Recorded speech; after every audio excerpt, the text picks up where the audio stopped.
Olá, meus amores! Hoje vamos falar sobre uma das maiores duplas sertanejas de compositores da história. Uma dupla tão importante que chegou a criar um dos gêneros musicais sertanejos mais conhecidos dentro desta variante específica do cancioneiro regional do Brasil. Um dos integrantes desta dupla era João Batista da Silva, mais conhecido pelo nome artístico de João Pacífico, que nasceu no dia 5 de agosto de 1909 na cidade de Cordeirópolis, São Paulo, mais especificamente na zona rural de Cordeirópolis, em uma fazenda chamada Cascaio.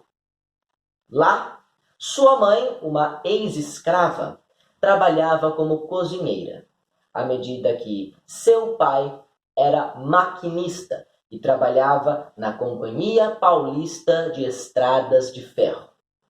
Desde pequeno, João Batista sempre manifestou interesse pela música. Na fazenda, vivia sempre atrás, sempre por perto de violeiros, batuqueiros e cantadores que divertiam os trabalhadores da região rural.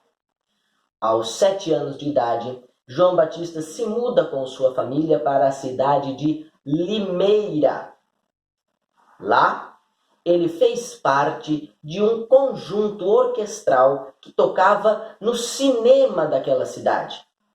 João Batista era o responsável pela percussão, mas, obviamente, o conjunto, que era formado por pré-adolescentes e adolescentes, não fez nenhum sucesso.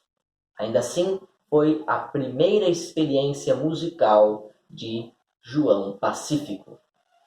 Em 1919, portanto, aos 10 anos de idade, ele se muda com sua família novamente, desta vez para a cidade de Campinas, onde sua mãe, vejam só que coincidência, consegue um emprego como criada na casa de Ana Gomes, irmã simplesmente do maior maestro da história do Brasil, Antônio Carlos Gomes, natural da cidade de Campinas. Lá, João Pacífico confessa que ouvia muita música erudita e assim aproveitou-se dessa oportunidade para aprender um pouco mais sobre teoria musical e composição. Mas ele também confessou que o que ele mais gostava era mesmo a música popular.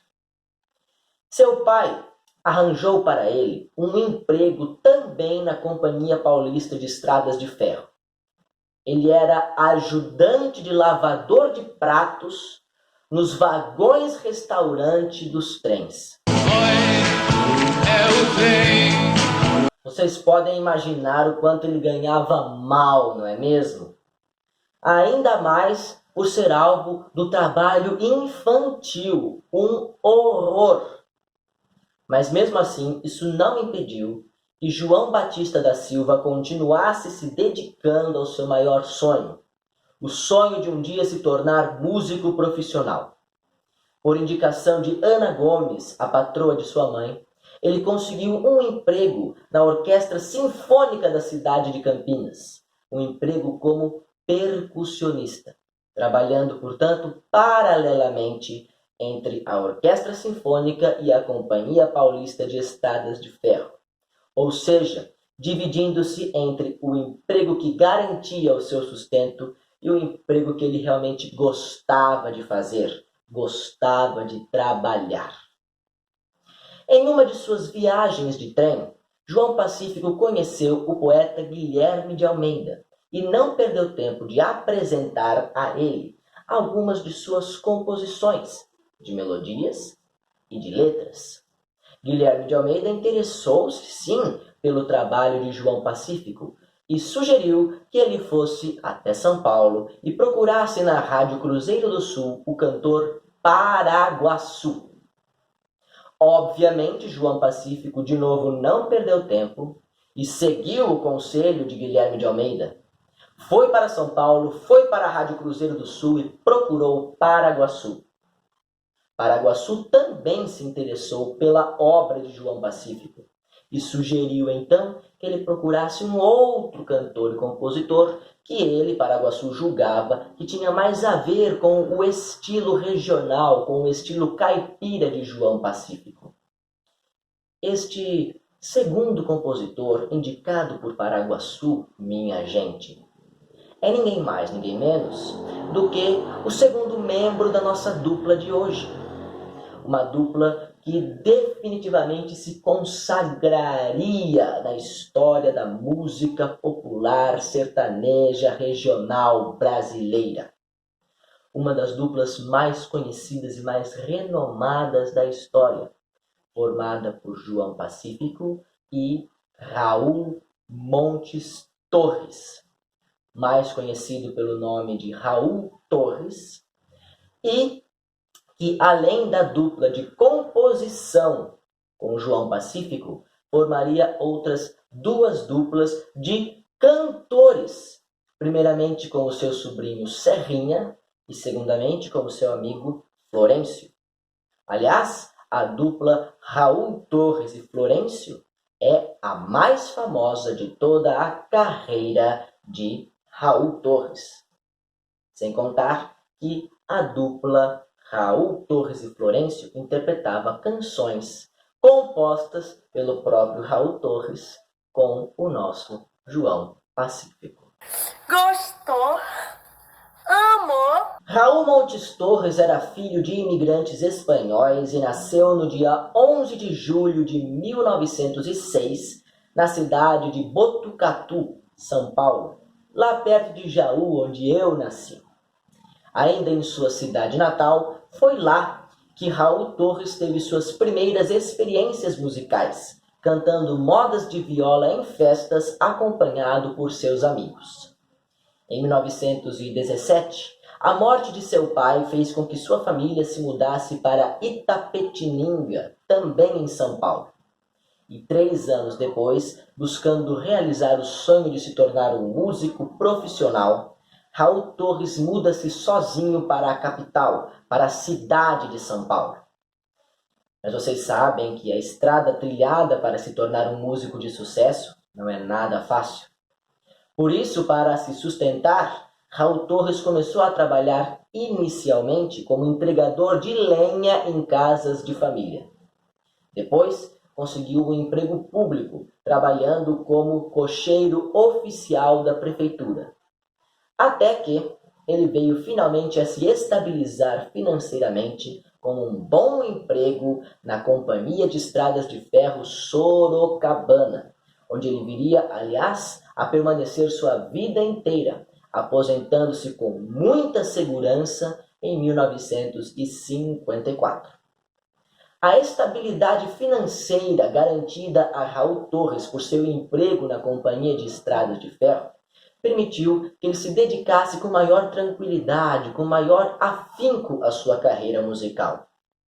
Em 1927, ele procurou emprego e conseguiu na Rádio Educadora Paulista. Foi o seu primeiro emprego na área da música.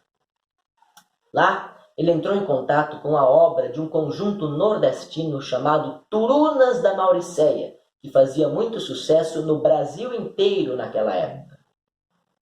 Fazia parte desse grupo o nosso amigo Augusto Calheiros, do qual nós falamos inclusive semana passada. Bem, baseando-se neste grupo, Raul Torres criou os Turunas Paulistas, que além de gravar discos e também cantar ao vivo na própria rádio onde ele trabalhava, fazia muitos shows, partindo em turnê pelo interior do estado. Os primeiros discos que Raul Torres gravou em sua carreira solo foram no ano de 1929.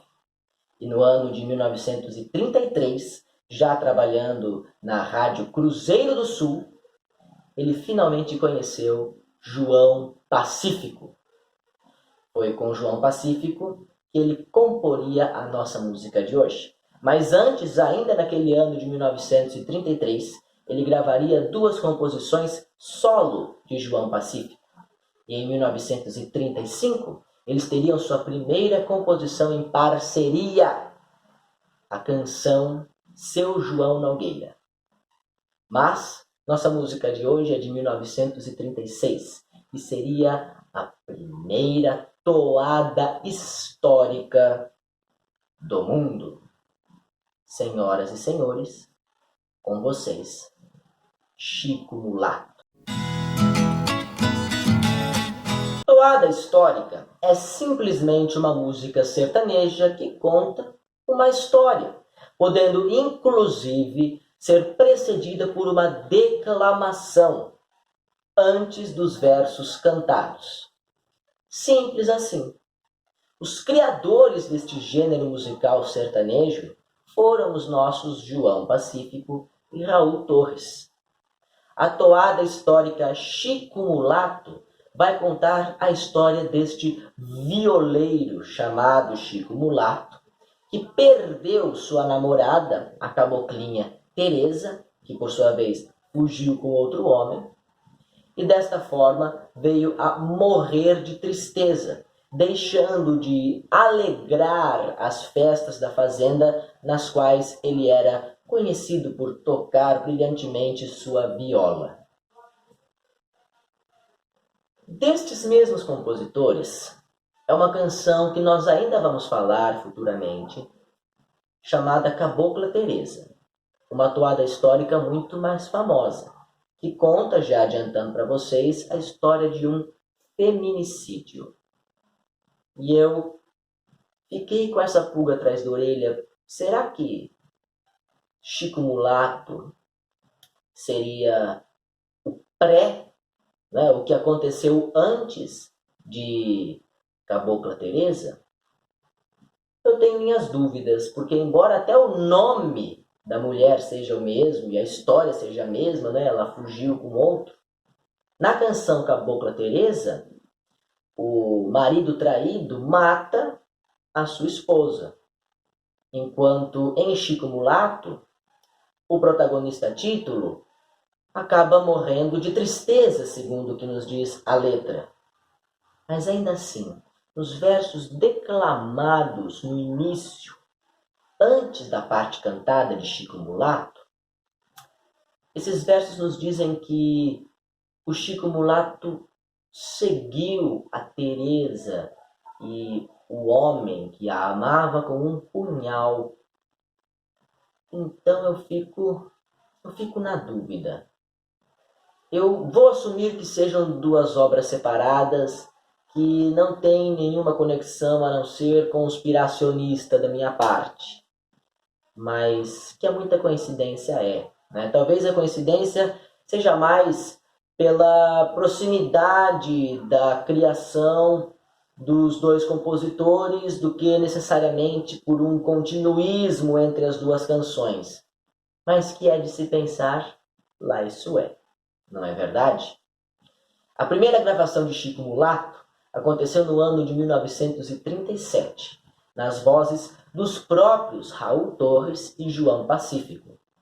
Eu vou deixar esta versão aí embaixo na descrição do vídeo e vou deixar também a versão mais famosa da nossa música de hoje, que se encontra na voz de Raul Torres e Florencio, a dupla mais famosa de Raul Torres no que diz respeito ao mérito da cantoria. Vamos ouvir e cantar. Vou deixar também, antes de me despedir, outras 2 versões de sucesso da canção Chico Mulato que merecem destaque.